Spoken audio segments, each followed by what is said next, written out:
सध्या विदर्भामध्ये जर आपण पाहिलं तर कडाक्याचं ऊन सुरू आहे आणि या रगरगत्या तापमानामध्ये अमरावती कामगार उपायुक्त कार्यालयासमोर जर आपण पाहिलं तर अकोल्यामधील जवळपास 10 पेक्षा अधिक तरुणांनी आमरण उपोषण सुरू केलेलं आहे। 16वा दिवस आजचा आमरण उपोषणाचा आपण बघू शकतो। रात्रीची वेळ झालेली आणि या ठिकाणी अजूनही उपोषणकर्ते बसलेले आहेत। आपण जर पाहिलं तर तब्बल 1 वर्षापासून काही प्रलंबित मागण्या आहेत, नियुक्तीचे काही मागण्या संपूर्ण कामगारांच्या त्या मागणीला घेऊन जर आपण पाहिलं तर उपायुक्तांच्या कार्यालयासमोर या ठिकाणी आमरण उपोषण सुरू आहे। 16वा आजचा दिवस आहे। विदर्भात एकीकडे ऊन आणि दुसरीकडे पावसाचं देखील सावट आहे आणि अशा परिस्थितीमध्ये संपूर्ण निळ्या आकाशाच्या खाली या ठिकाणी उपोषण सुरू आहे। दुपारी उन्हाचा त्रास आणि रात्री जर आपण पाहिलं तर अनेकदा पाऊस येतो ना, अशा परिस्थितीमध्ये अजूनही कुठली दखल या संपूर्ण तरुणांची घेतली नाही। 14 महिने पासनं जे आहे ते पगार झाला नसल्याचं या संपूर्ण तरुणांनी सांगितलेलं आहे। कामगारांनी आपल्या सोबत कामगार आहेत। काय मागण्या आहेत, आंदोलन करताय तुम्ही?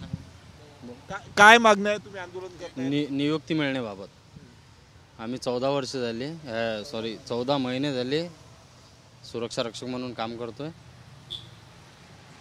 हे महान, दगडपारवा आणि वारीळ असे 3 डॅम मिळून आम्ही 21 जण आहे।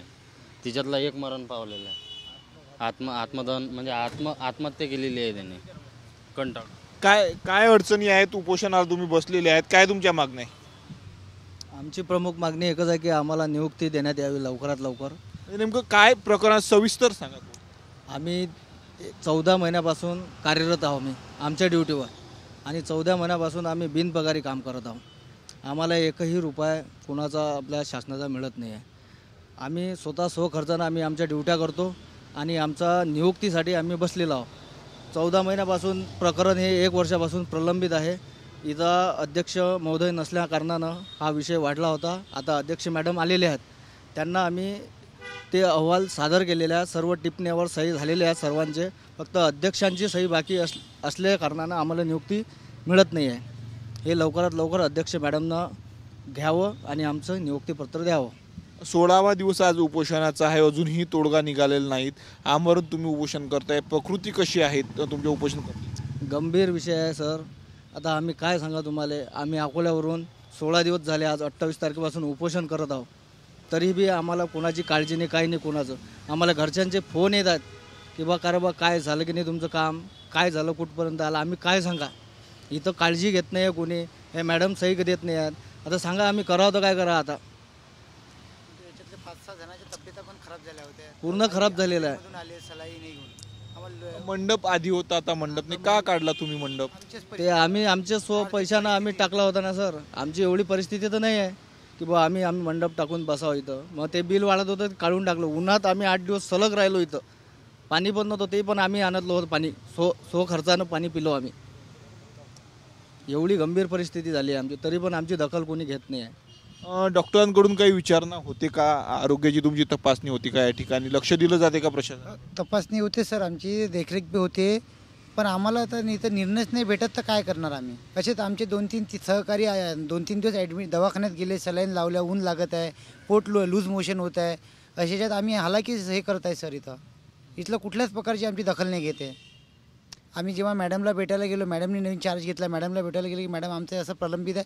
मॅडम म्हणत आम्ही आमच्या वरिष्ठाला सांगणार। आता वरिष्ठाचे अजून 8-10 दिवस झाले, वरिष्ठाचा निर्णय नाही आला अजून। आम्ही कुठपर्यंत हे करायचं? ऊन आहे, सकाळचं ऊन आणि संध्याकाळी पाऊस पण येतोय, अवकाळी पाऊस। फटका संपूर्ण तुमच्या आंदोलनाला बसतोय, पण दखल घेतली नाही। दखल तर सर आता कोणीच नाही, कारण आमचं जर काम जर नियुक्ती जर दिली तर आम्ही त्याला दखल म्हणणार, पण आमचं कामच नाही केलं तर आम्ही दखल कशाला म्हणणार सर? आमची दखल जर झाली असती, आमचं जर आम्हाला नियुक्ती दिली असती तर आम्ही कशाला थांबलो असतो सर? इथं आम्ही तर निघून गेलो असतो ना। आमचे लेकरं बाळात सर, लग्न झालंय तुमचं? लग्न झालेलं आहे, फॅमिलीवाले आहो, लेकरं बाळात आहे, आई बाबा घरी आहेत। स्वतः पैसे पाठवतात आम्हाला इथं की बा जा तिथपर्यंत जा, तुम्ही बघा पहिले, साहेबांची विनवणी करा। आम्ही एवढी विनवणी करत आहोत, तरी पण आमचं ते नियुक्ती देत नाही आहेत। आता याच्यामध्ये काय अडचण येत आहे ते त्यांना माहीत आहे।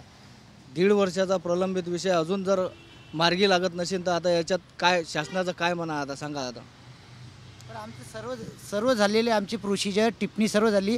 अध्यक्ष नव्हता म्हणून अध्यक्ष सचिवने सही मारली, निरीक्षकने सही झाली, सर्व आमची प्रोसिजर झाली।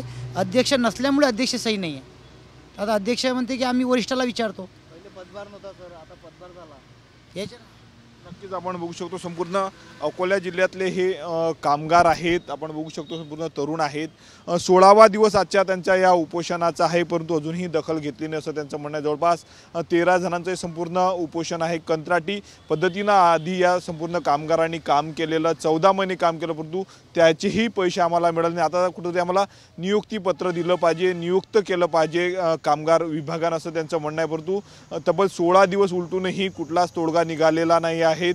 वरचं ऊन आहेत, पाऊस आणि अशा परिस्थितीमध्ये उघड्यावर संपूर्ण या तरुणांचं हे कामगारांचं उपोषण सुरू आहे. त्यामुळं सरकार दखल घेणार का असा प्रश्न त्यांनी उपस्थित केलेला आहे. कॅमेरामॅन अनिकेत दहातोंडेसह मी स्वप्नील उमप, TV9 मराठी, अमरावती.